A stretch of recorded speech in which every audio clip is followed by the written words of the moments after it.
Did Mike just say nice beaver? No, he said a bunch of beavers. We have a bunch of beavers. I'm pretty sure he said nice beaver. I can't be sure, but I think he said nice beaver. You can't be sure? You can't Who be can sure? really be But sure? I think he said, not funny. Please don't laugh. Anyway. Oh, we are live. Whoa, whoa, whoa, whoa, whoa, whoa, whoa, whoa. Let's fast forward to the guitar part.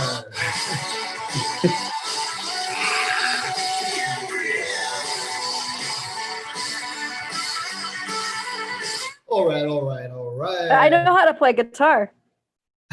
That's it. Nailed Katie it. Hartman's air guitar is like kind of tuned in Tokyo. Hi, welcome to God Ween Evan, Swap and Spit, the YouTube series. I'm Paul Gutowski. With me, as always, is Will Nunziata. Katie Hartman. excellent. You guys are really getting that down. We are. And so, why did I fast forward very quickly to the guitar part? Will, why did I do? Or Katie, that's an open question for anyone. No, you want to hear it from a man. Yes, let's go back. Yay, patriarchy. Well, Paul, I think the answer is that solo rips. And I think that's what the kids are saying, rips. Slaps. I gotta tell you what, I don't like slaps. I don't like it either. This slaps. I'm anti that, by the way. But I do like that solo fucks. Well, yeah. Like I do like that. You know what's so funny? It's great that you say that because I'm wearing my shirt that said Alan Fox. There you go. Right. I love the shirt that I'm wearing because I didn't have to go outside because I hurt my ankle. So Katie Hartman, I'm so sorry to hear about your ankle. Me too. But your shirt definitely fucks, Katie. Thank you so much. I had a shirt on before this and I had to change because I was wearing my I came to get brown shirt, but right here it just says I came, and I didn't want the message to be I came like the whole show. Oh my god. That's so funny. I was about to tell you guys a story about making love to a hot tub jet, but I think it's a waste of time. I think we should get right to our guest. I think let's put that somewhere while he's well, that'll be for the Patreon. Paul fucked a bathtub. Patreon post show. I never fucked a bat. Well, I did. If you don't want to talk about it, we shouldn't talk about it. Yeah, let's bring up Michael. I'd like to write a play about it from the hot tub's point of view. Go to grad school. Oh my god. Ooh, grad school. All right, great. So our guest tonight is Michael Palmisano.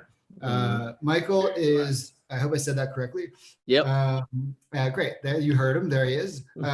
You may know him as many things, but we know him as the Guitar Teacher Reacts, which is a series that is wildly popular on the YouTube. I became familiar with it many moons ago. As I think the first one I saw was maybe a fish one, which we will maybe get into. He's done a bunch of dead. He does all types of reactions as a trained guitar, and we'll get into how he was trained. I don't know if he's classically trained. We're going to get all the answers. But he responds to them and he watches them live, figures out what they're doing. And he's a guitar teacher. It's what he does. You can take his classes, Guitar Gate, on the internet. You can take his classes. He seems like a passionate man about guitar, passionate man about town. And he recently did a few Ween videos, and the Ween community are, as we know, are rabid for content. And they kind of got real excited. They got activated. So we people were talking to us about it. It was on the Facebook group page. So we thought we'd reach out. We reached out, and he said yes, like immediately. And so here he is. We're gonna talk. Wait, hold on. Before he pops in, the most amazing thing is how good his setup is. Popman, he looks so much better than all of us. He's got the lighting going, everyone. Got the room. How many ring lights do you have going on, Michael? How many what? Ring lights.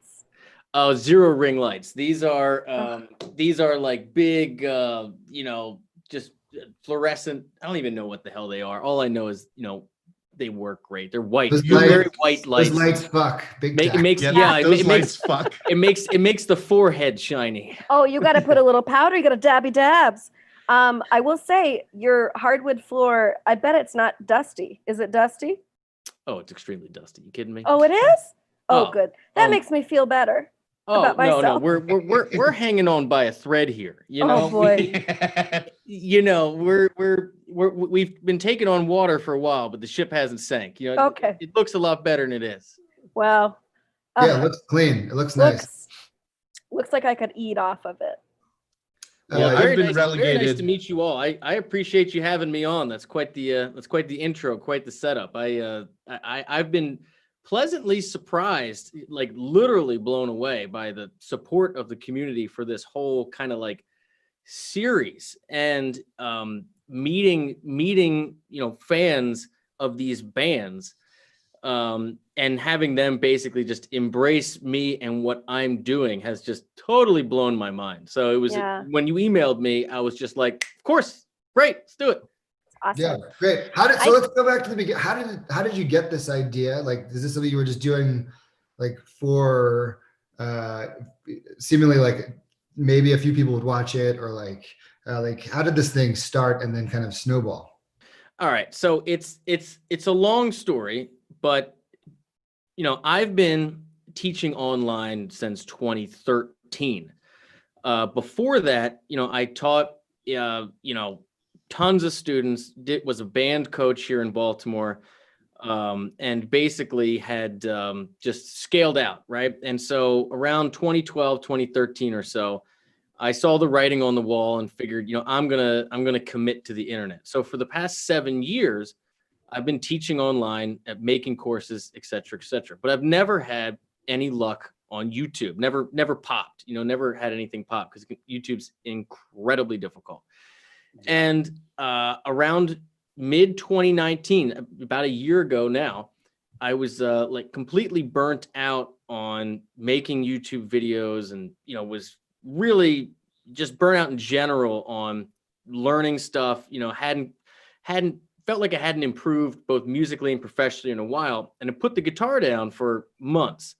Oh. And then when I picked it up again, for the first time in my life, I started getting into quote unquote jam music.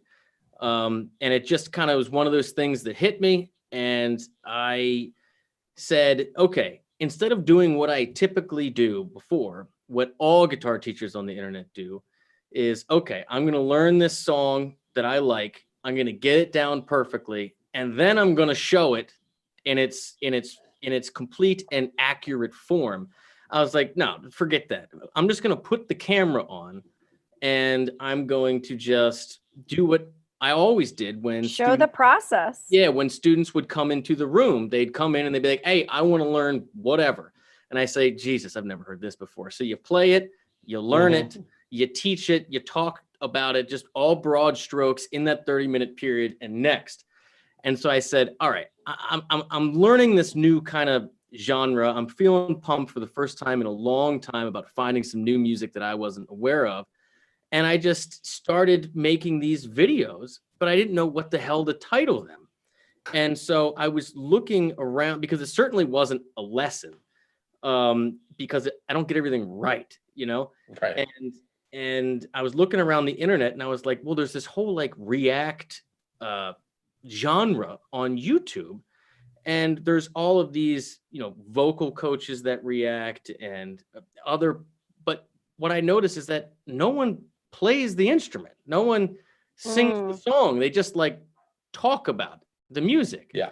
And I was like, you know what? Screw it. I'm going to do, this is effortless for me. I've been doing this forever with students. I was like, I'm just going to put the camera on, and I'm going to, you know, react, you know, so it's like half teach, half react to these new songs, and I'm just going to let the audience dictate where I go next. And lo and behold, people really want to show you what they know to be awesome. And this process has just taken me in all these, you know, weird places that I never thought I would go before. And Ween, one of those bands where you know, the fans came out of the woodwork, and I have a friend at That's where they live. They live in the woods. We all live in the woods. I'm learning this. I'm learning this. And yeah, that's kind of how it started. So now it's like this new thing. I feel totally reinvigorated and grateful to have finally found something that works on YouTube, and I'm playing guitar more than ever, teaching more than ever. And it's just like, it's exactly what I needed at that time in my life. I love that. That's so Were you able cool. to like quit your day job and just be a guitar teacher full time? Oh, I've been a full-time guitar teacher for at Yeah, least Will, back 5 off. years. He's very good. That's the fucking best. Yeah, no. I haven't. I actually have. I just started taking a salary. It's my first W-2 of my life. Wow. Oh, congrats. So I pay myself a salary now. But Woo. yeah, I have been. Let's see. When I first started Guitargate, it was 2013, and then I lost money for like 2 years, and still taught in person and played full time in a corporate band in Baltimore, doing, you know, weddings and private events because it pays the most, and I have a bunch of kids, and you know, you got to pay to play. Just doing like 120 dates a year, something like that. And let's see, I quit the band about 2.5 years ago.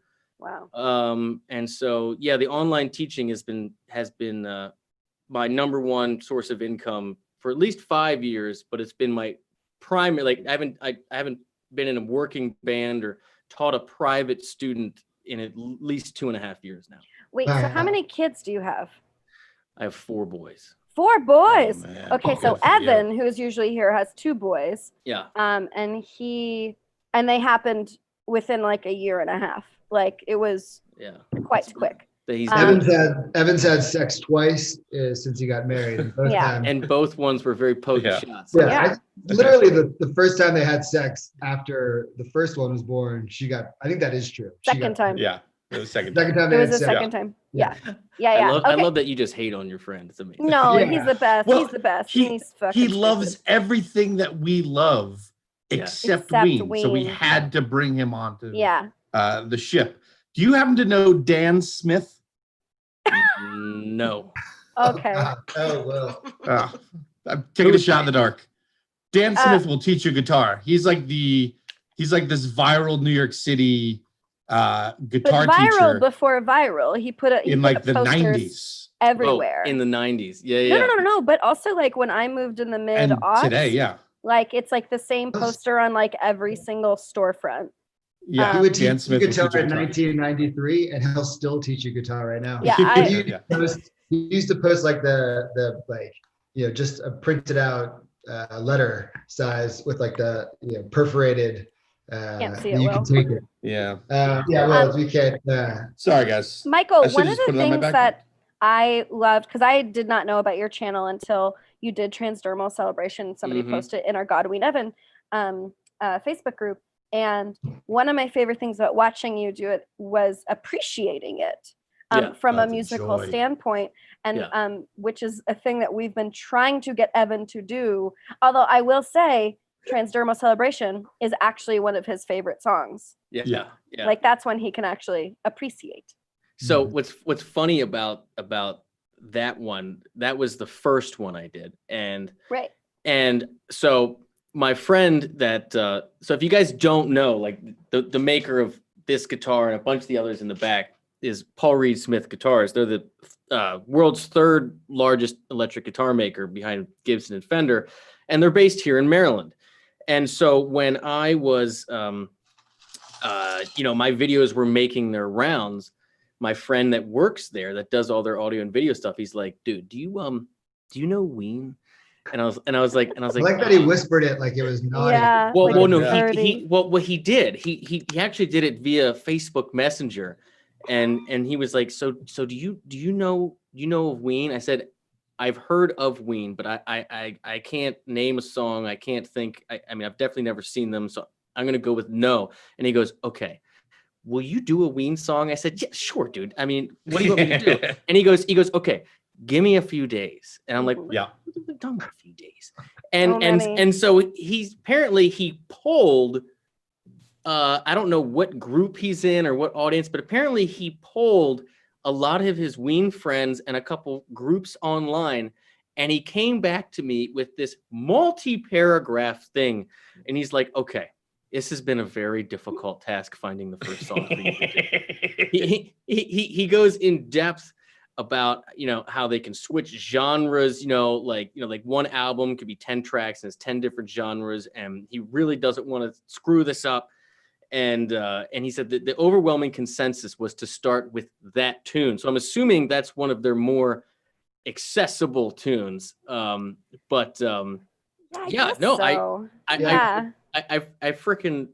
loved it. My personal favorite thing about the tunes that I listened to was, Mickey, Dean or whatever, just the fearlessness with which he plays it comes from such a fun place of joy where I can tell he's just in a spot and he just says, oh, screw it. We'll push it up a fret. We'll come back down. We'll see where we land. And I've learned that, that's the Brown, quote unquote, or the tasters or whatever.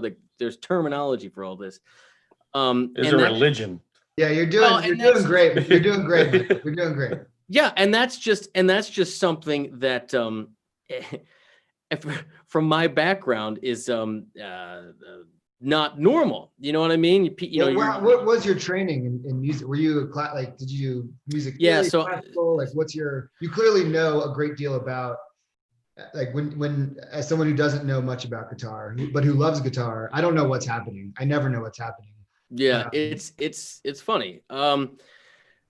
So again, long story short, I've been playing guitar forever. I don't remember not playing. And I grew up, playing in bands, taking private lessons. And eventually when I decided to try to get serious, I moved out to California and went to GIT, which is the Musicians Institute out in Hollywood. Think of it like the West Coast Berkeley. It's more of a tech school than a conservatory. So you don't go there to, join a symphony or do whatever. And you go there to learn how to be a working musician, Sorry, I grew up in San Diego, and we said West Coast Berkeley. I was like, Berkeley's on the West Coast. But Boston. And I was like, oh, right, the music school. I get it. Yeah. So the point I'm trying to make with all that is that when you go, unlike a Berkeley, when you go through the GIT program, it's entirely performance based. So you have to do what's called live playing workshops. So 10 times a week, this is pre-internet. So you got to learn everything by ear. They give you sheet music, but I was never really good at that. So 10 times a week, you have to get on stage in front of your peers and play with someone from the bass program, the drum program, the key program, or whatever. And each one is a different genre. And you have to do that for 2 years straight. There's no summers off. There's nothing like that. It is freaking pro music boot camp. And so, And so the point I'm trying to make is that when you go through that type of training and then you go to wherever town you came from, or that's a whole different conversation of how I got home, and you are in working bands, your job is pretty much to be perfect because there's 15 different people that want your job. And so we're all actors. We understand. Yeah. I didn't know that. Know that. Okay. Yeah. Well, you get it then. Oh, we get it. And so obviously I'm not playing original music. I'm, doing this to make money, and support a family and all those great things. And so when I see players that just kind of abandoned that and still play from that place of joy, like when you're 16, warms the cockles of my heart. Mm-hmm. Do you know Ween's history as a band, that they started when they were? I know nothing. Mm-hmm. We should give a quick Will or Katie. Will. Will's great. Will's so good as a historian. Will's got a series of interns. So they grew up in New Hope, Pennsylvania, right on the Delaware River.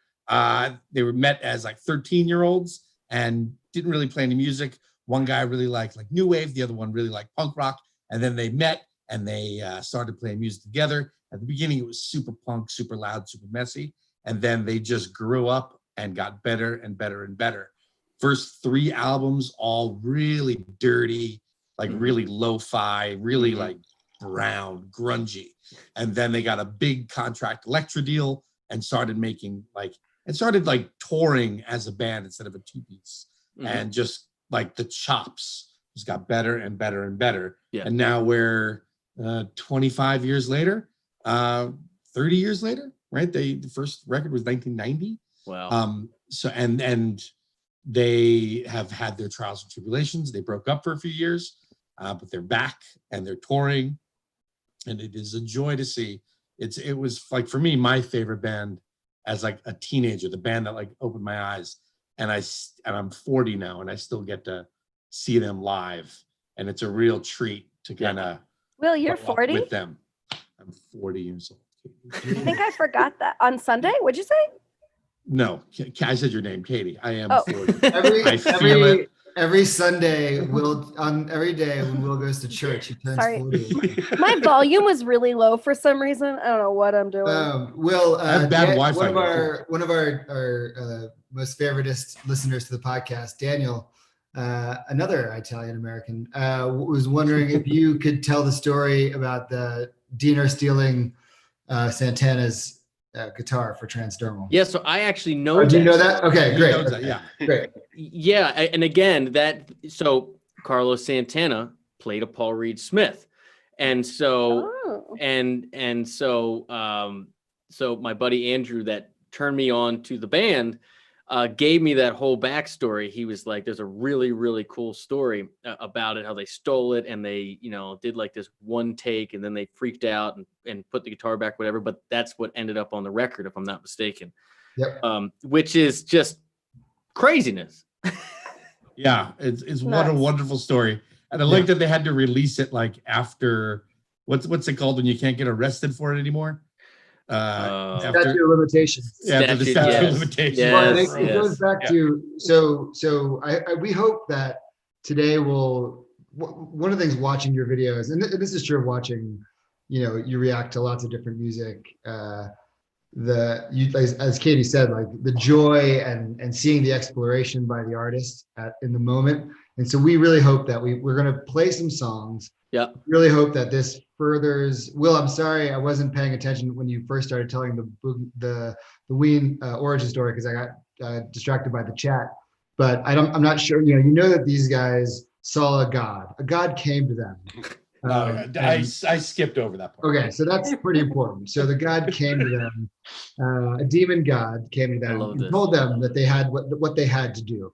And that's a big part of the origin story. It's a big part of the Boognish, Brown, all weaves it throughout their music from the two of them in the basement with the 4-track through now playing huge festivals, and it's a big part of the sound. We hope that through the music we're going to play for you, that you continue on this journey. Oh yeah. Because it seems like when I watched the video, I was like, fuck, we got to have him on because he's like, we spent 4 years trying to get Evan to become a Ween fan. Like Michael's on his way. The guitar teacher Max is fucking on his way. The pump is primed. So let's do this. Let's get into the music. And there's so many similarities between Evan and you, I think, with like, you guys both are like parents, like you both love music. Like, Evan doesn't play an instrument. He learned how to play a piano song for his wife for their wedding. Yeah, That's he's a what singer though. But he's a great He's a singer. singer. Yeah. He's an incredible singer. Okay. So, And a great actor. Yeah. yeah. Mm. And also, He's a decent actor. He's a great singer. Wait, do you guys all know each other from the acting world? yeah, we're comedy in New improvisers York, too. yeah. Comedy. Yeah, comedy scene. Got it. I love it. So Yeah. you guys know each other from like the New York comedy scene. Mhm. That's exactly right. Right. That's very cool. I You've can't. seen us on commercials, not you. I mean, my commercials never played in your region because I never got a national. Let's play him some music. There's an Instacart. There's an You've Instacart. seen me in commercials. Yeah, You've seen Will. You've seen There's Katie a- in movies. Maybe someone while they're watching your YouTube video has seen my Instacart commercial where the whitewashing of Hollywood where I play an Uber driver. All right. Okay. Here we go. What are we doing? What are we going to do here? So we're going to do. This is what we do for Evan. It's a plug. It's a hashtag of ours. It's very popular. Hashtag plug them in. We're going to plug you in. You've got the songs actually. What order? Can I go first today? Yeah, great. Well, And all right. So Michael, the song that I picked for you is just guitar-y. This is a 1990 performance of a song that Ween never released on an album called Almond Sunset.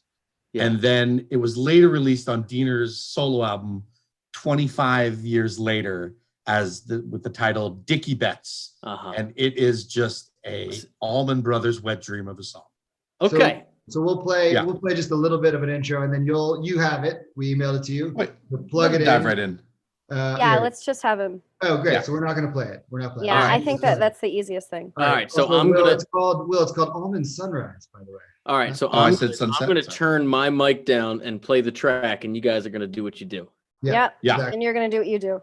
Usually, usually we talk about how much we hate Evan, but you seem charming and lovely, so we'll just talk about what's going on. Oh, you can hate on me. It's all good. Oh. No way. All right, here we go. Enjoy it. Sweet. All right, he's plugged in. This is going all right? Is this going well? Yeah, I think it is. All right. I think it is. He's like, I'm jealous of his setup. Oh, it's gorgeous. How clean and well lit he is. Oh, yeah. It makes me think I need to invest in that. Well, are you going to stay in Savannah and do a YouTube show from Savannah? No, I actually come back to New York in 2 days. Oh boy, we should hang out, JK. I would love to. Oh, he's got the app. He's doing what he's got. So we told him he could play a little bit along. Yeah, this is good. Isn't this great? And he's so. Shut up. Oh, that's fucking sweet. Yeah, he's got it. So what I love about this song is, and Diener talked about it in that the video with Matt Sweeney.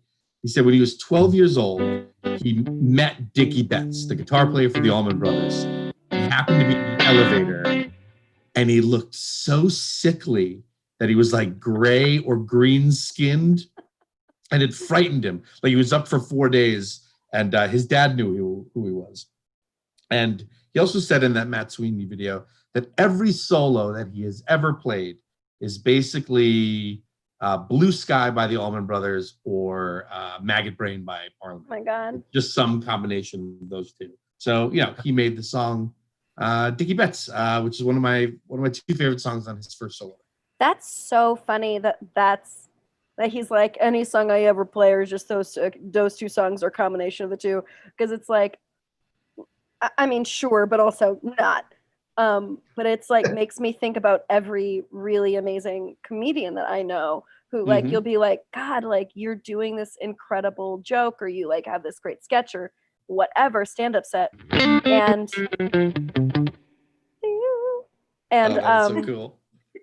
And they'll just be like, no, I'm just like repeating I'm just like pulling from what I learned like from a long time ago. And there's a book called Steal Like an Artist, which Evan loves, which like I think talks a lot about this, where you're taking not just from your predecessors on who you love, if you're to do this is like to go see what influenced them, and then even go further back and see who influenced those people. So I don't know. Well, I think like performance-wise, I think if we're all truthful with ourselves, we all steal little pieces of like other people's essences. And they all combine with your own, and then you become like your own thing. Like I always think about the Belushi Farley like dynamic. Sure. Like he grew up loving Belushi. I grew up loving Farley. And for me, when I go back and watch Belushi, I'm like, oh, like Farley did this so much better, like in my head. But it's just because that was my version. And Farley would never had said that. He never would have said that. No. Ever. But I love that evolution of comedy, how it gets more subtle or it gets bigger. Well, stealing from somebody who's good and then processing it through your own filter isn't actually stealing. It's just like developing your own taste. Yeah. Your own voice. Yeah, if I'm real truthful, I definitely have like, well, it's if you had to name like some of your comedy influences. Oh, that live in you. I am just a mashup of The Simpsons, Tenacious D, The Adventures of Baron Munchausen, which is a Terry Gilliam movie, and All That Jazz, which is a Bob Fosse movie. Truly, and maybe Cabaret, which is also Bob Fosse. Like, those are the things that have inspired me, and like, you can see it in my work so easally. Yeah, I'm the Mr. Show universe, like 90s SNL, like Farley's in there, Mad Magazine, and truthfully Ween. Like, Ween has influenced my comedy. Woo! I would, when I first got on a house team at the Pit, just listen to the sweet lick. Wait till he starts playing your song, Paul. I can't wait. I can't wait. We'll see how can't wait for the audience. Brownie can get.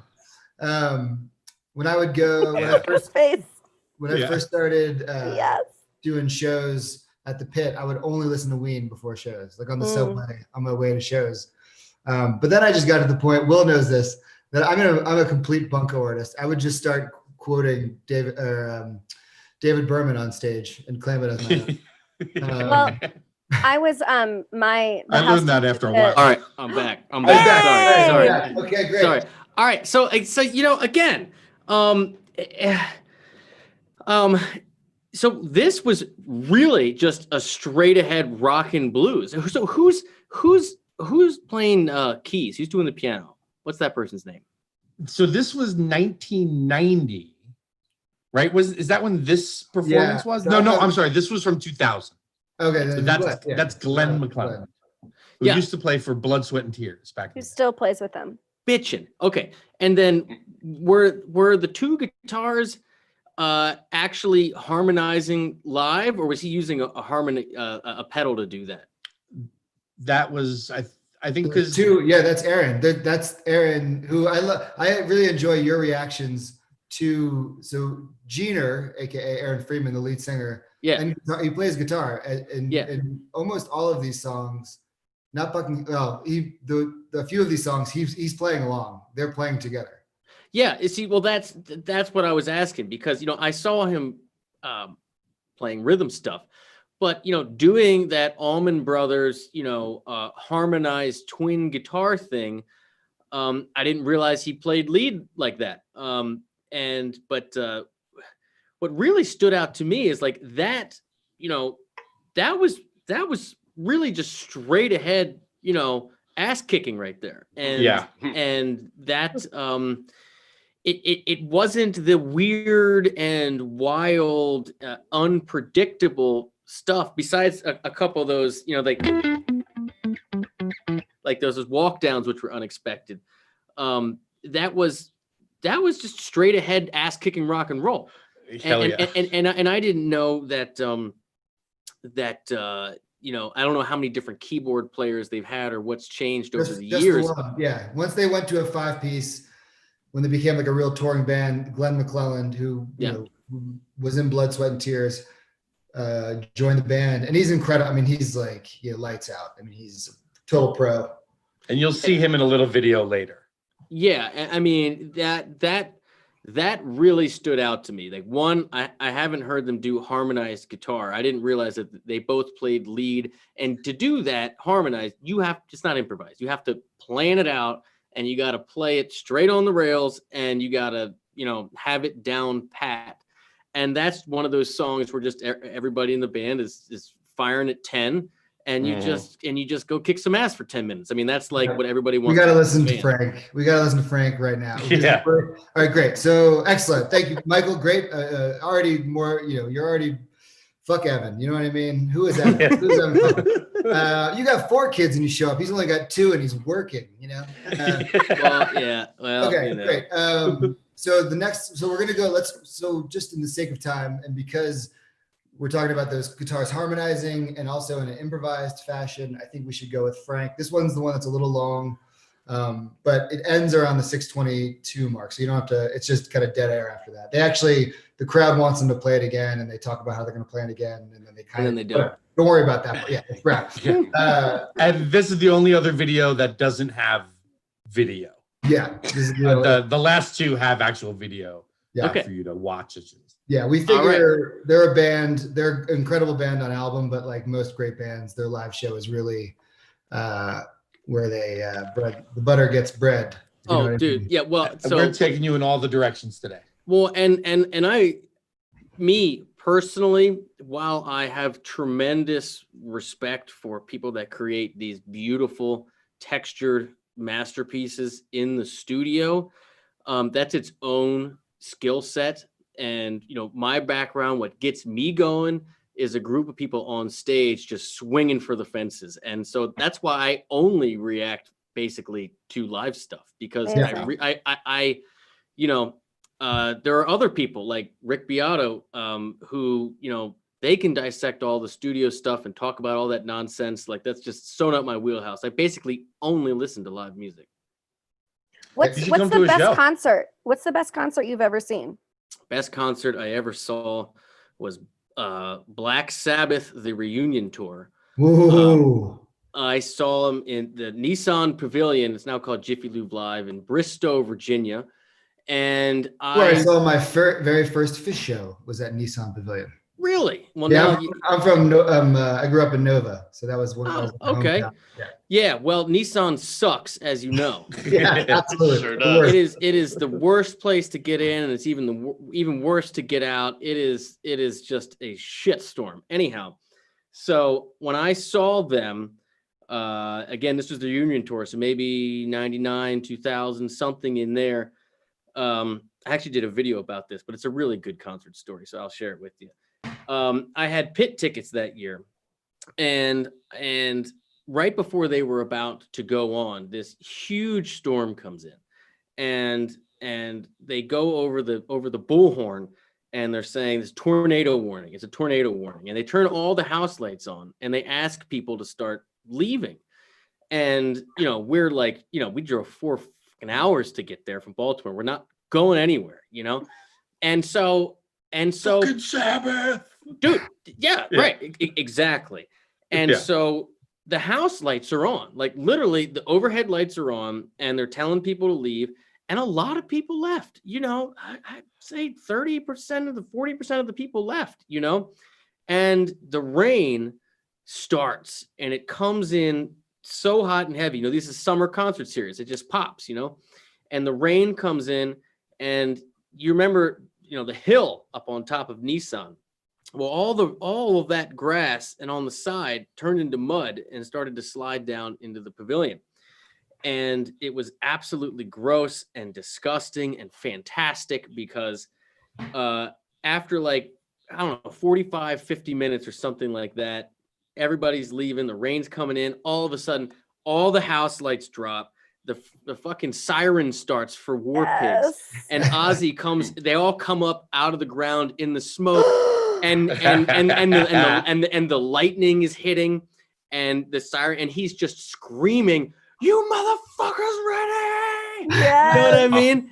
And you're like, you're young, you're impressionable, you're a little ready. You're a little goosed up. You've been there, and they're doing tunes like Black Sabbath that have the rain and the thunder in them, and I swear to God, it's like perfectly on cue. Wow. Like on the track. It's one of those magical moments that you'll never ever forget.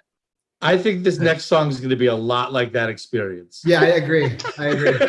Okay. Yeah, I absolutely agree. All right, so am I playing Frank now? Frank Ballerine. Frank All right, Ballerine from turning my mic down. Here we go. Oh boy. Oh boy. Yeah. All right, Paulie, why did you pick Frank? Well, anyone who knows me and who listens to this podcast knows that Frank is definitely a top 3, if not my favorite Ween song to hear live. I yell it a lot. Whenever they're not playing it, I tend to yell it. Yep, been there. Sometimes I'll say, "Play Frank, you pussies." And when it starts, it always has that first clawed kind of. It's got this delayed drum beat situation that maybe even Daniel could talk to us. It's kind of just and then once the double D comes in with the bass line, and then the boys just they have at it. And it goes, I think it's one of the browner Ween songs you'll ever hear. Which show was this from? I do not have that handy. This is a special. So this is from San Francisco, from 2000. I think it's 2001 maybe. But this is one that was I recommend. Mikey, throw the link in the comments. Yeah. Okay, you got it. Give me a sec. And so look at him. Yeah. He's like really into it. He does a lot of neck work. So this was Grant Rosemarin, rest in peace. When we were early on, I talked about Frank on one of the episodes, and he DM'd me this version, and it asked if I had ever heard it, which I hadn't. And it's on his channel, his YouTube channel, and it's one of the ones that I go back and listen to over and over again.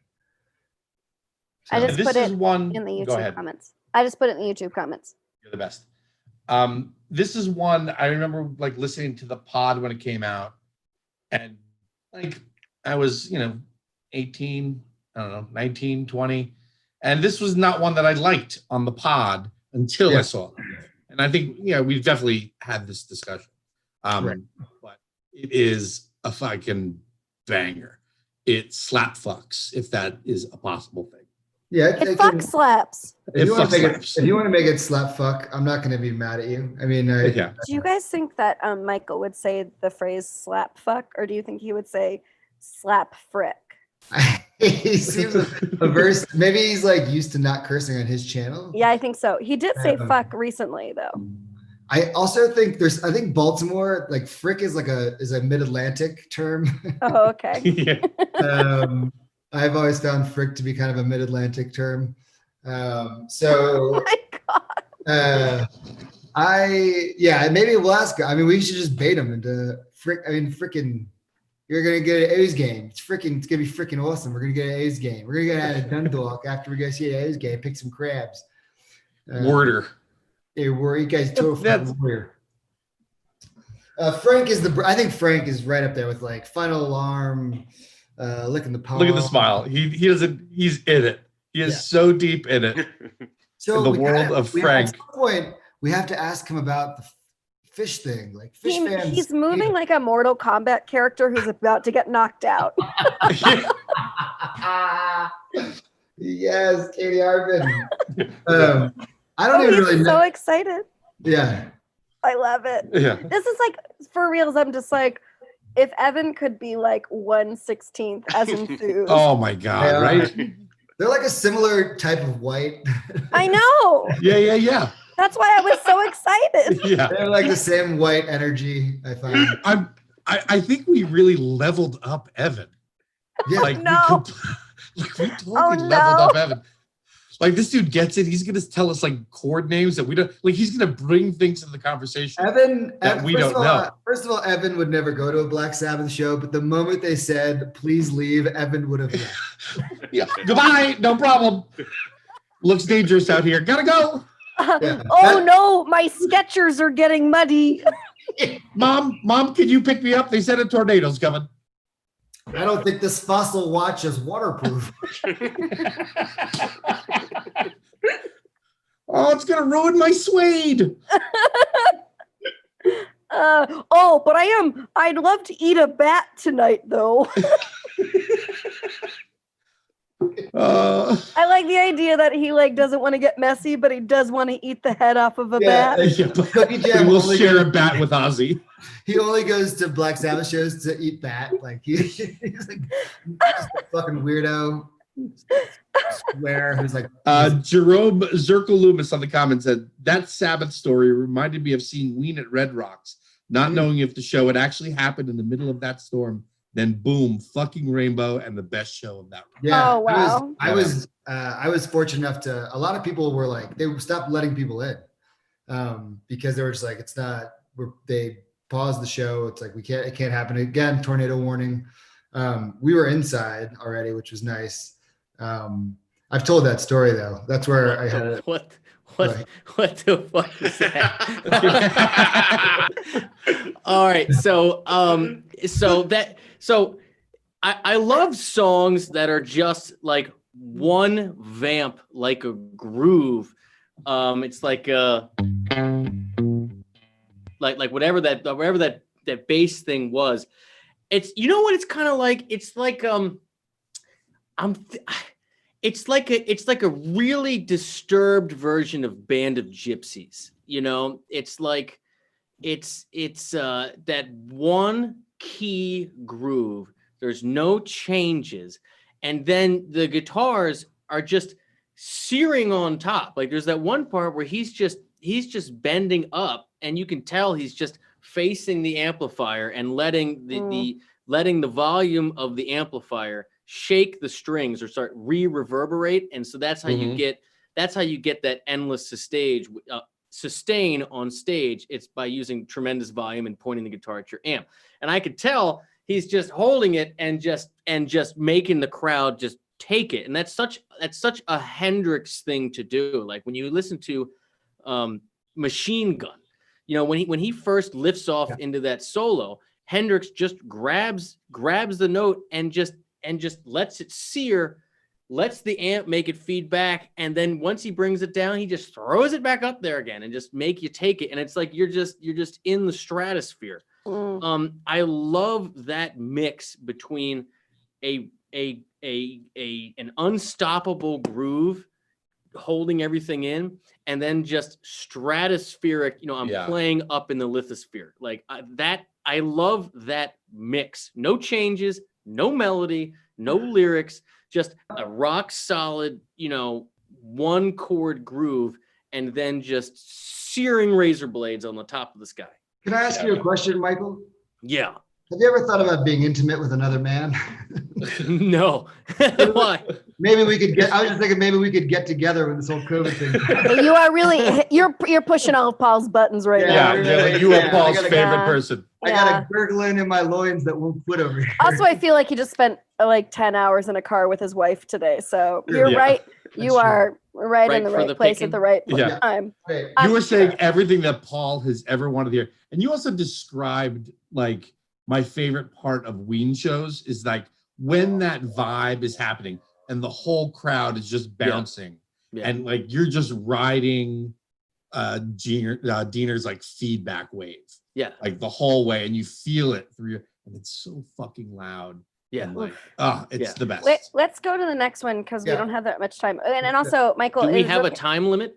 Not really. We end 10:30ish, but we can go over. Well, we always go over. Yeah. I'll follow your lead, whatever you want to do. Oh, good. You're here all night, baby. What do you want to do next? Let's do Katie's and then we'll end with the fan pick, or do you want to do it opposite? Let's do it opposite because I feel I'm interested. Yeah. All right. So also you're welcome. You may not understand it now, but you're welcome, Michael. Yeah, you're very welcome. I have a good feeling. Yeah. The vibe is strong with this crowd. The vibe is very strong. So the next song was suggested to us by Andy Kritz, and the song is called Spinal Meningitis. And he says, Spinal Meningitis comes as a surprise early on Ween's first really accessible record, Chocolate and Cheese. When I first heard it, I was shocked, and laughter was my response. It retreated for a while, and I kind of dismissed it as a little rude, even though it was catchy as hell. Eventually, it dawned on me that with the level of details in the lyrics, Ween are deadly serious about the horror of the situation. I feel like the chorus is an angry rebuke of God with the image of Jesus smiling while a child dies. Plus, the solo is just as angry and rocks about 3 notes like no one has ever rocked 3 notes. So that's quite the setup, sir. Andy, thank you, Andy. Spinal Meningitis. All right, I'll turn the mic down. Here we go again.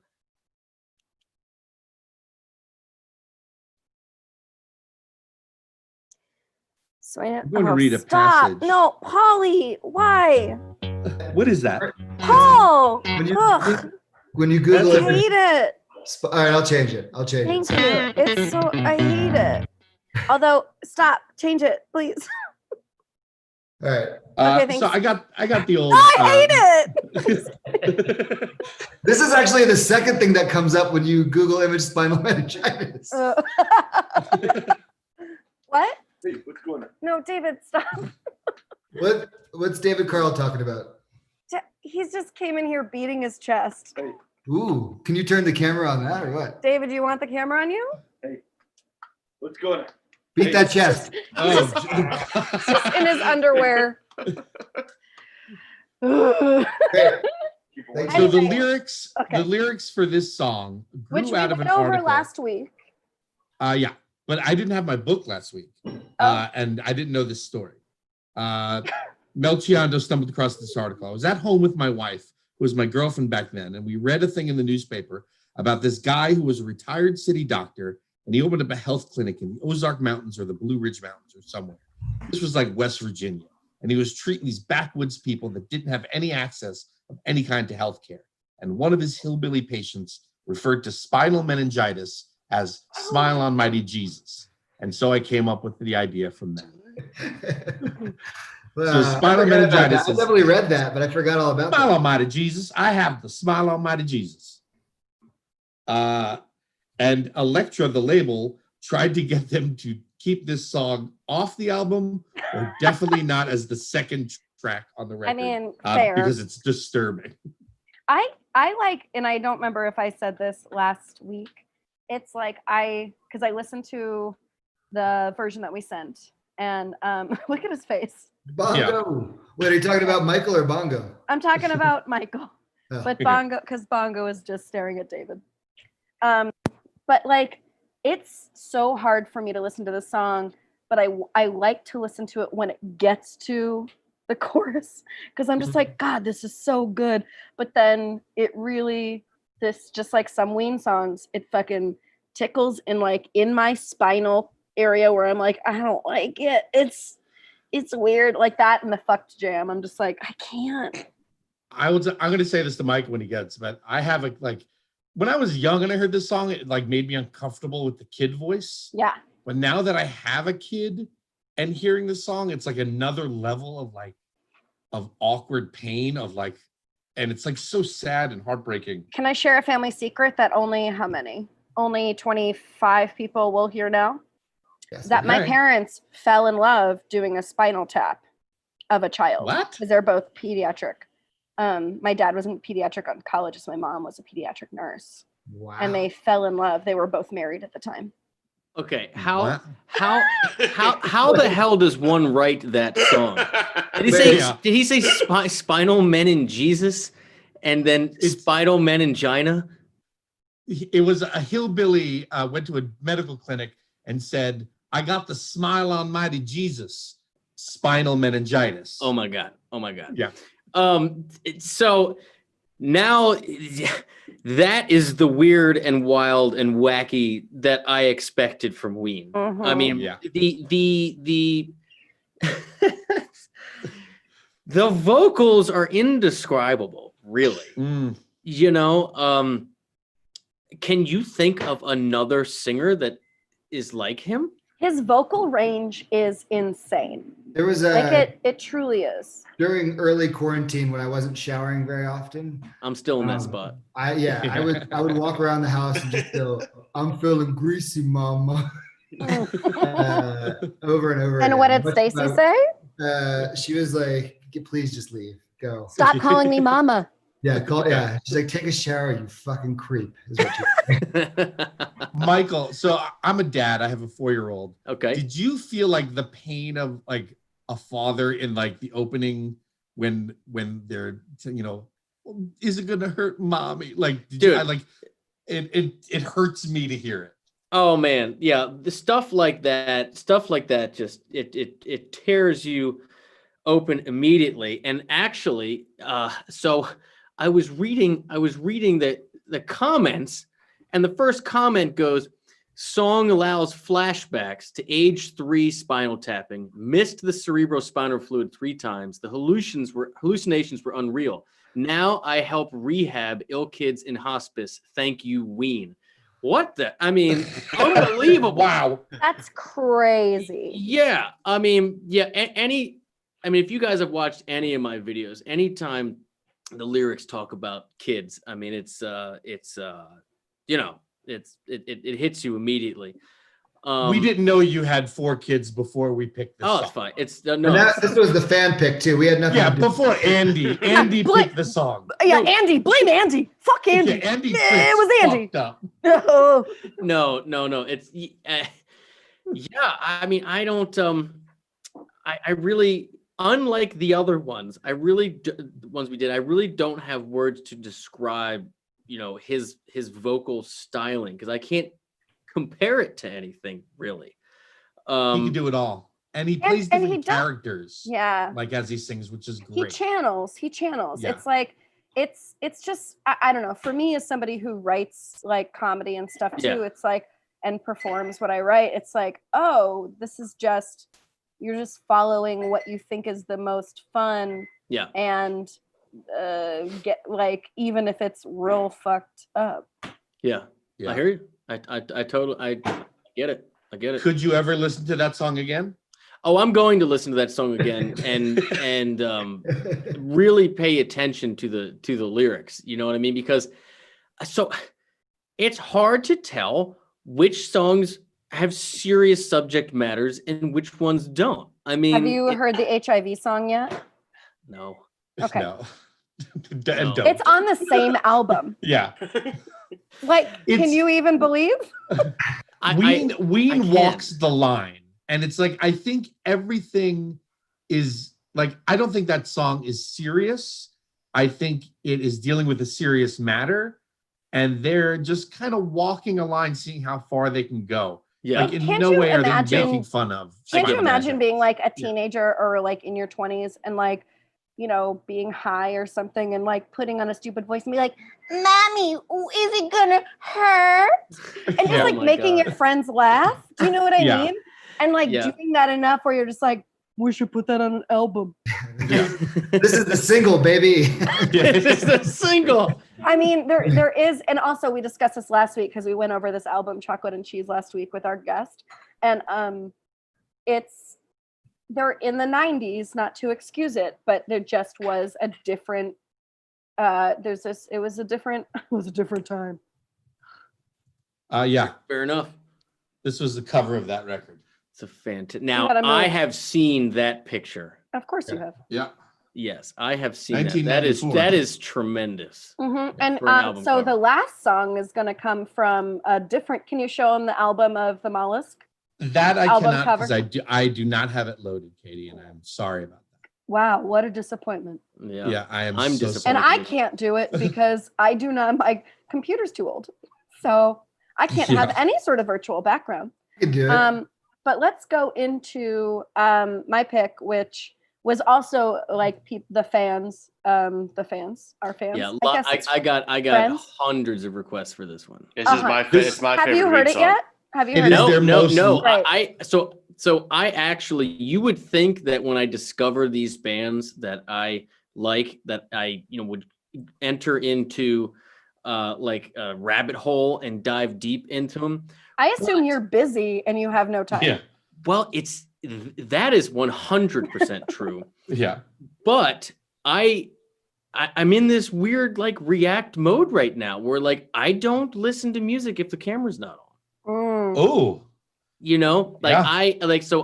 if you've noticed, I don't do any edits, and I don't pre-learn or watch anything. And That's why I love it. Yeah, the idea is, one, to be authentic, but two, to get better at it. Like so I really, truly, and sincerely save all of my interests and everything the rabbit holes I want to go down. I save them to share with you guys. Michael, can we make an exception for Ween? Love the band. I want to see you at a show. Well, so okay, I would love to go to a show. I would very much like to go to a show. I would love to go to any show. Any gathering of people, playfully. Yeah, but I also when I go to shows of bands that I'm not super familiar with their catalog, I've always been this way. I never pre-listen or go into shows with any preconceived notions. Like if I have a friend of mine, they're like, dude, you need to come check this out. I just say, all right, sold. Let's do it. Yeah. You know, I always. Then you and Paul need to be very good friends because Paul is that person. Yeah, I believe. Like Yeah. he truly is. He's just like, hey, I have an extra ticket. Come with me. I Paul, already made a very aggressive pass at Michael. I know. I saw. Yeah. Wait, show him Do it. the cover of the mollusk. Get out of the way. So this is. Wow, Yeah, look at those boobies. that is really something. This was their only what we will call themed record. Okay. Oh no, the country record was also all country, Yeah. classic Okay. country. I am really excited to hear this band do country stuff because like that kind of is, you know, I was big on that kick for a long time. Well, then Classic I messed up country. on my pick. Yeah. Yeah. Speaking yeah. of which, let's Okay, well, play I'll tell it. you what, you guys can think about it, but the next Ween React video I do, let's do a country one. I'll let Oh, you guys great. pick it. Yeah. Oh, great. Oh, yeah, we're on Think nailed about it. it and send me Will a you- track. You plug us on your thing? You have No. a deal. Oh, oh, that'd be sure. amazing. oh no. Paul, go to Baltimore. You kiss him as a Dude, reward. I'm You gonna kiss put on I'm gonna put on some Nina Simone Baltimore. Michael and I are gonna go for a long walk along the waterfront. And we're gonna go to the Domino Sugar Factory. We're gonna kiss right in front of it. It's gonna be the best Just day. You know what? The Prince song "Baltimore Rules" from like right before he it's true. died. The It's Stephen true. Malcolmus song Baltimore is great. There's a lot of great songs. Yeah, the Roy Baltimore best I'm gonna make a song. playlist for Michael and I's big day out. We're gonna go to an A's game. We're gonna pick some crabs. We're gonna get at Dundalk. We're gonna have a Damn. great day. Dude, Hit you that know, aquarium. you know about Dundalk, man. You've been here before. Dude, I'm mid-Atlantic trash, man. Dude, I know what you mean. I understand. All right. All right, so let's do it. Why don't you Buckingham plug Green, yourself this in? is from their- Buckingham Green. From their live at Chicago performance, the same show that you saw at Transdermal Celebration. Yep. All right, here we go. I'll turn it down. Enjoy, brother. By the way, I just Yeah. I have to say that while I'm not a smoker and nor do I condone it, I love seeing artists smoke on stage. Big time. It's just I know. better. It's Me better. too. You know? Makes it cool. Yeah. It's I don't know what it I don't know what it is, but it's a flashback to the time of when it used to be, you know, before. Yeah, when it used to be healthy. You know what I mean? When like you could smoke Guys, fuck forever. you. Smoking is cool. All right, Will. Dude, I still think smoking's cool. I just don't do it because it stinks. But I still think it looks cool as shit. I'm not gonna lie. Like when I did watch you know, when Dean did that guitar noises video. Have you guys seen that one? Yeah. Oh yeah. Oh yeah. Yeah. And they're just like, I don't know where they are, but they're like clearly sweaty, red-faced, hungover, smoking, you know, and like they both kind of look like a mess. Their hands are shaky. And I was just like, you just don't see people do this in HD. You know, this is from a different era. Oh no. High The guy- def 4K Here- really fucked people Oh, Yeah. dude. like on 4K is camera. unforgiving. Unforgiving. All right, let me do this track. Yeah. All right. Enjoy. This guy's great. I love this guy. 100%. This guy's wonderful. I Mikey, think what I'm are people I think saying I'm in the creeping comments about it? him- I'm There's creeping been him out. multiple comments that they love him. Everyone's feeling it. His enthusiasm is intoxicating. This dude, like we didn't know what to think. We don't know him. We don't know him from other, but what a wonderful human being. Should we have chosen a song that he would actively hate? Well, I think that was fun. I'm gonna check. Right? I agree. You're right. You're Yeah. right. I mean, You're right. we've right. never played that for Evan because no one wanted the zero boog guy that it would get. Yeah. Are we going to ask him ratings? I think we Okay. should. Yeah, I think why Yeah. not? Okay, so Yeah, we'll can I just just zip say through something them. really quick? I was thinking about this song and I was thinking about the mollusk, and I feel like we were shitting on Evan last week when he didn't show up because he might have had COVID, but he's actually fine. But I was thinking of Bye, Paul. Bye, Paul. Hi, Yeah. Paul. But I was thinking of this album, and like, I know we've talked about it before, but it truly could be the Who's Tommy. Like, it could be a movie or a stage show real easily. I saw SpongeBob SquarePants, a musical. Oh, look at his face. He is. All right, it's the slow solo, and it's about to start ripping. Yeah, it's about to get in there. Ew. Yeah. Yeah. And it's just like, I really think the Mollusk or Ween in general, like it would make such a good musical. There's fucking it's epic. There's got fucking pathos. I think we've talked about this before. Yeah, but Multiple I mean, times. you're right. I know. It would be, but I don't think anyone would go see it. I would. No, Of course. You throw enough money. If you're a billionaire, you throw enough money behind something, and you get like Darren Criss to star in it, or Neil Patrick Harris. Convince Neil Patrick Harris to star in the Ween musical. Anyone from Hedwig. Oh, sorry. Were those? Yeah. Oh no! Am I showing my colors? Am I showing mine? But truly, like, or even like a shitty. Fucking feeling it. Oh yeah. He's also got he's got a good YouTube reaction face where it's like very charming. And even if like, I feel like he's never crinkled the middle of his forehead in his life. Do you think he's ever played something where he's just like, well, this is hot garbage and I can't find any value in it? I want to ask what the worst video he's watched is.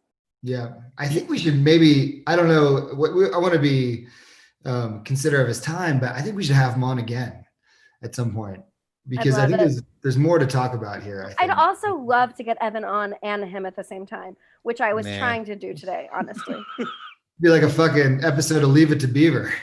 Well, it'd be like, but it would be like, you're wrong, and he's right, and this is why. Yeah. Mathematically, musically speaking. Yeah, sonically, this guy just is on another plane than Evan. Yeah, Evan's still, in his adolescent prepubescence. He's terrified. Dejed says that Evan never comes back and Michael comes back every week forever. Agreed. Are we gonna have Roberti back? We talked about doing Roberti. Should we do that? Shit! We should follow. People in the comments, you guys want Roberti to do Quebec or what? God, Roberti, he's so great. I was thinking about it. Roberti doesn't play guitar. No, not yet. Yeah, he'll learn. Maybe he would learn. But he could write beautiful poetry. Yeah, maybe he should. Maybe we should ask. We should give him maybe like a few more weeks and have him do a poetic response to each track on Quebec. That would be incredible. All right, that was awesome. Okay, right. Yep. Aren't you glad you ended on that and not spinal meningitis? Yes, actually. Okay, so they're a great fucking live band. That's really the key takeaway. Is that I didn't know what the song was going to do, but then once the drummer came in and just put the hammer down, and he and the bass player were just like finger cuffs, that's what someone like me lives for. You know what I mean? Like that's really what gets me going. And so, and his facial expressions and just doing the English accent, and it's got that with the keyboard player doing that with the hand thing. I forget what that's called. Yeah, like theremin. Not a mellotron. Theremin. Yeah. It's straight out of a Pink Floyd vein. Oh, it's epic. I was going to ask you if you were into classic rock at all. Totally. And so like that is, I was just saying when you were listening to it, to me, this could be the next The Who's Tommy. Like, yes. Yeah. That it is. I love epic things like that. It's all right, Michael, I guess I'm driving to Baltimore right now. Get ready. Tell your sons and your partner to be like, oh, I'm going to get kissed by two people in front of the Domino Sugar Factory. Well, listen, if live music happens again and Ween comes to Baltimore, come on down. We will. Oh, yeah. Michelle, maybe I'll come up there. I'm always trying to go to New York. Yeah. You could stay with Will, who has a child. I'm sure my wife and I will get a hotel room and enjoy an evening. No. Please, It's our treat. please do. It's Please Will's, do. it's Will's treat. Will's Wife, treat. his child. That's the place to be. And in case, Michael, that you think the song is about something deep and big, it's actually about this shopping center that's not far from their house called Buckingham Green. See, that's where they got the name. That's what I'm talking about. But the band is really an ass-kicking band. You know what I mean? Because you can be a really tight band, but it doesn't mean you're up there kicking ass. You know what I mean? There's a distinct difference, you know? And they're like the one part where he leans down in the smoke, turns his ass to the audience, and is just letting the volume of the amplifier sustain the guitar strings and just hang in there, but to the crowd for like a minute. Yeah. You know, while the bass and the drums are just crushing in unison. Like I love that stuff. The spontaneity, like I really like seeing bands that are meant to do it live, and there's that joy of playing live. Like I love seeing that. You know, I hate seeing really scripted live performances where like everything's nice and clean and tidy and tight. And no, I like. Then you should come see us do improv in New York City. Sure, deal, love it. If it's So Michael, we do this thing on the show where the last bit is where you rate all the songs you heard on a 0 to 5 scale. It doesn't really mean anything in the end. You don't have to compare it to any other song, just your gut feeling. And we call them Boognai, which is named after the logo of Ween, Boognish. So the first song we heard was Almond Sunset. Yeah. AKA Dickie Betts. On 0 to 5, what would you give it? So I'd give it a 3, only because like the band was great. It was whatever, but that to me wasn't like quintessential Ween. Not that I know what quintessential Ween is. You're getting close to figuring it out. Yeah, like that to me just sounded like a really good band playing a really tight, you know, for lack of a better word, blues with killer lead playing. That didn't stand out to me as something new and, you know, distinctly them. And also, I just want to point out that you are somebody who has listened to like hundreds of thousands of tracks of music, like in your entire lifetime. Probably. Do you know what I mean? Like, I have not. So like, I like it. I like where you're coming from. Great. And I'll take a 3 on that one. That was to wet your whistle, to let you know the guitar that you were going to be hearing and how it's going to be so different. The second song we heard was Frank. Frank's a 5. That was the best one. Ooh! Holly. Yeah, Michael, I don't get a lot of 5s. I just have to. well. So again, you know,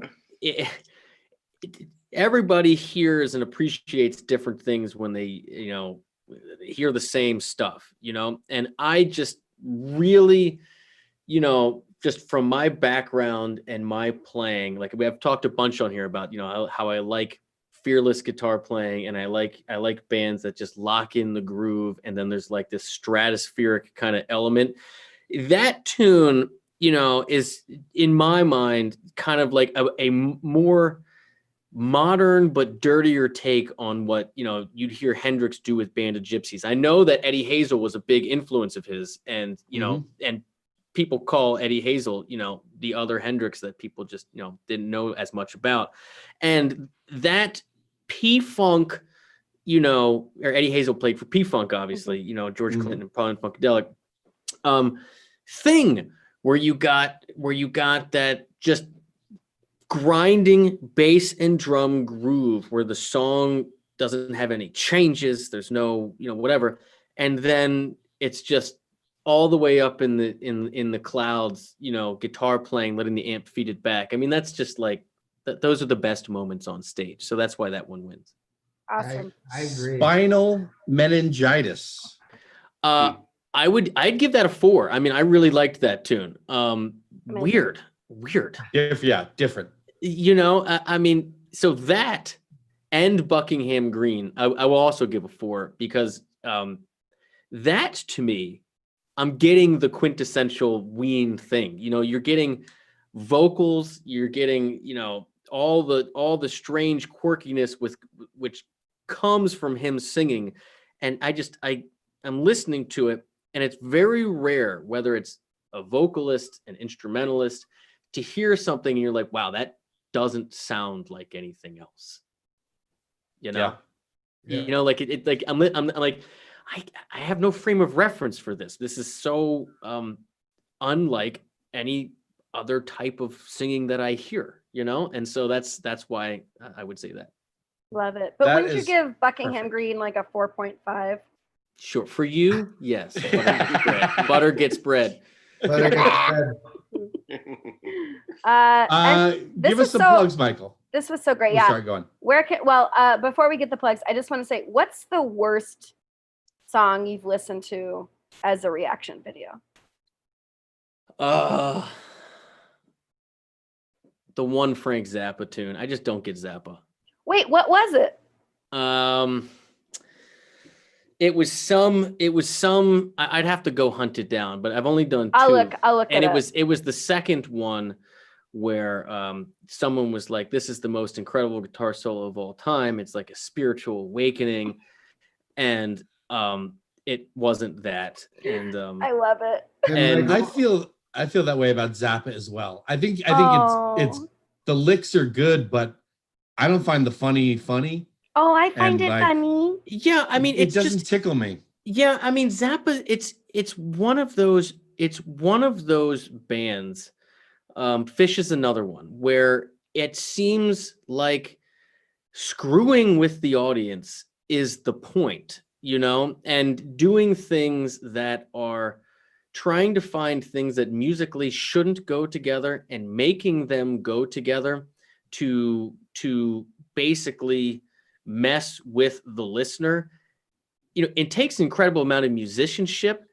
I just don't really ever get that stuff stuck in my head because it's not like a simple, good, retainable melody or subject matter or story. You know, I'm a sucker for stories. I'm a sucker for melodies, in addition to, you know, big groove and rhythm oriented stuff. And bands like that, especially Zappa, I just don't.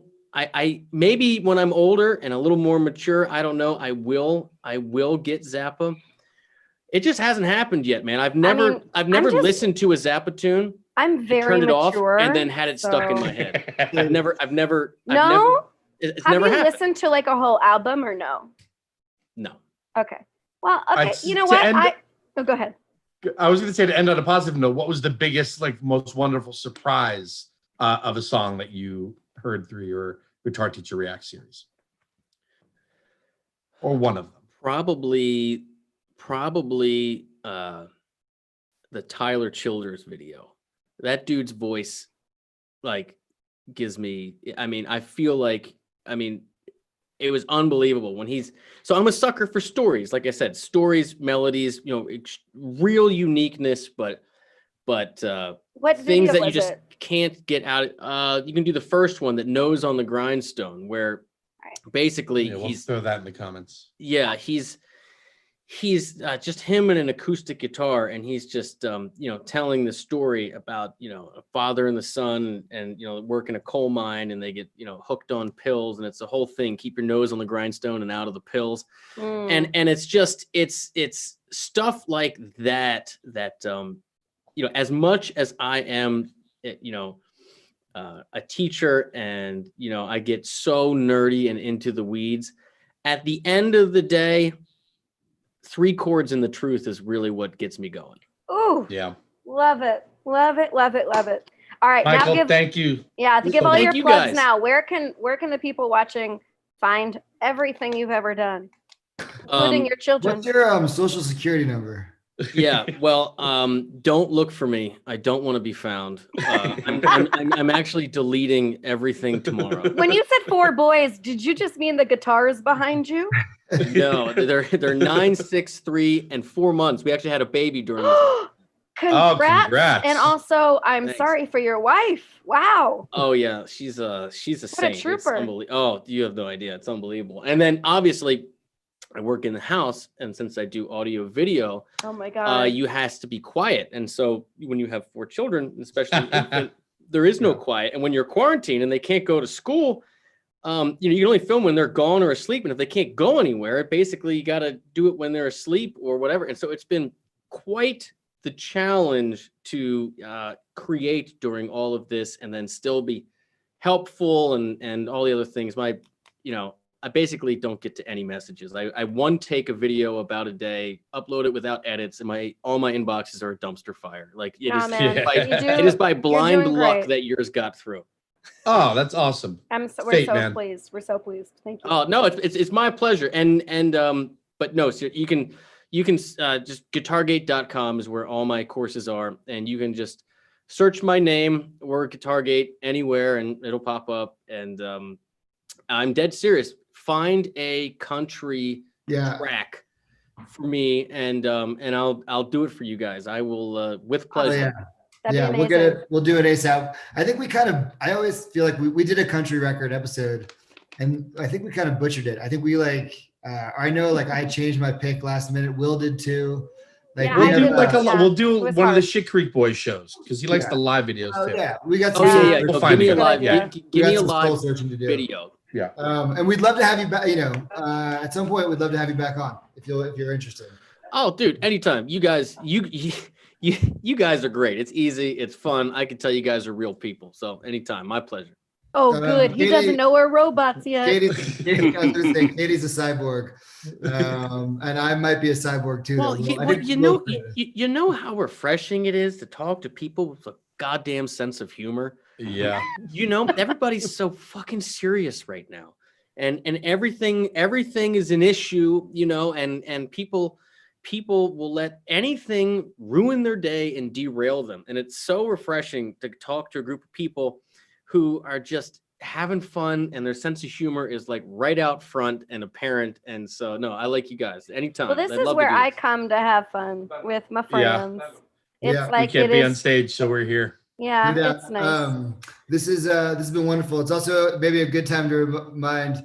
It would be a good time for them to arrest the people who murdered Breonna Taylor. That would be awesome, please. All right. Please do that. We're going to play. Michael, thank you so much for coming on. Dude, my pleasure. Thank you. We love everybody out there. Everybody take care of yourselves. Be safe. Be kind. Be generous. All right. Love you guys.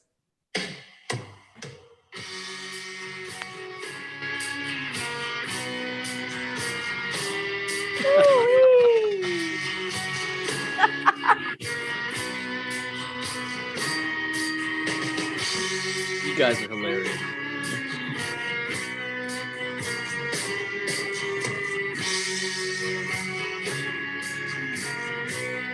By the way, that Virginia Beach hat is killer.